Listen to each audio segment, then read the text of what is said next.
Kum shibanta but I'm in same yaka thai samla gargi nandi kabala job yaka jinga kun thai bhabriu Miss India Global Arajar Arpo hagasriba arjong katayo ka Dorbar Shnong Laban kalapidyang sobha bat Pynkup Burom yaka nika Samla kabalawan ra nam bat Burom yaka jala Meghalaya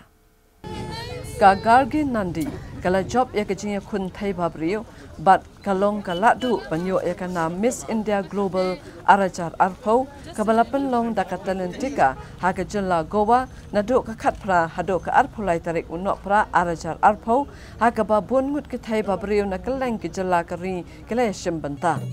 yaka gargi lapidyang sumpha ka Dorbar Shnong Laban kesengken thai Laban seng Samla Laban badu MLA katan uba sanbor Shulai haga sngi bakawan pa shalong balapan kup Burom yaka haga jinga lang ka balapan long ha Assam Club halaban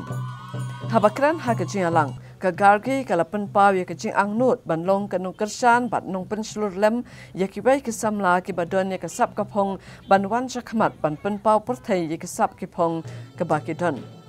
kalau ongru baka jala Meghalaya kedai ke jala ke Burom shibun iki kentai bat kadap dak jing sung sarong balakha bat lapen he pensan hakani ke jala bat kalau ongru baka jing yakop ka bakan shimbenta kan persang banra sajarong ya kanam ke jala dak bapong iki riam tenrai ukasi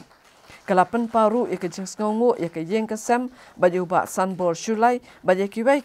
ki bala kersan ya ka hakajing la yakun ya ka jing yakop thai bhabri Privileged to be born and brought up in Shnong, Meghalaya. I feel very proud to call myself a daughter of Meghalaya. And I'm very thankful to the state and the people of Meghalaya to support me so much. Whatever I'm doing today and in the future also, I would want peace and harmony in my state, and I would do whatever it takes. And I really want to bring peace and harmony in by doing so. Now I'm in such a platform where I can voice my opinion, and I would just want to say that I pray and I would work for the betterment of our state, and I would want to bring peace and harmony. I would want to say that as we are from a matriarchy society and we all have been raised this way where women are put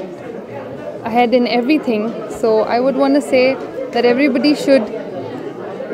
follow their passion. If you follow your passion, success follows you. And that is why I'm here today. I am going for international pageant. I would be representing not only Meghalaya now, but I would be representing India along with the other countries. I would be competing with the other countries and representing our country.